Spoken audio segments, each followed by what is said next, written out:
Čau atkal visiem. Jā, šis ir pirmais updates no otrās dienas braucienu uz Bruķiku. Ko var pateikt? Brauciens pagaidām atkal iet bez aizķeršanās.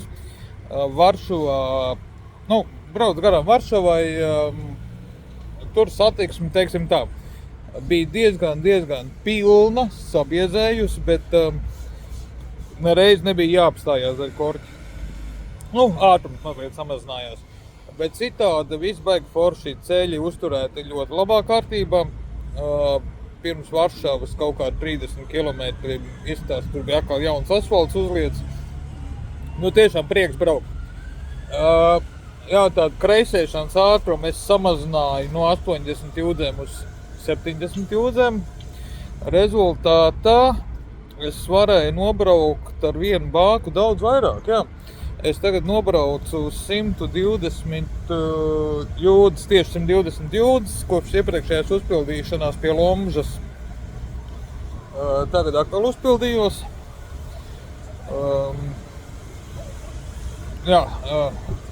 Ko var pateikt? Cilvēki forši, kaut kādi mocīši arī brauc pretī savā virzienā, sveicinam citu. Laika apstākļi vispār perfekti. Tagad paliek siltāks, novilku jaku, ielikt somā, braukšu tālāk tēkreklam. Jā, ko es darīšu? Es līdz Lodzei braukšu pa autostrādi, un tad navigācija man rāda, ka būs jābrauc no autostrādes, pabrauks pa mazākiem ceļiem.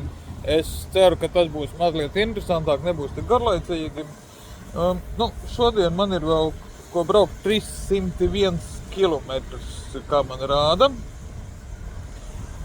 Domājams, ap 5 vakarā pēc vietējā laika būšu nakšņošanas vietā. Un tad jau rīt būs mazais gabaliņš un būs jau finišs. Tā kā tā. Gaidot nākamo update, tiešām tāds nebija nekas tāds, ko es varētu tā izcelt, pateikt. Ja. Vienkārši braucu. Brauciens tiešām baudāms brauciens. Tā kā turat buru un lai jauka pārējā diena.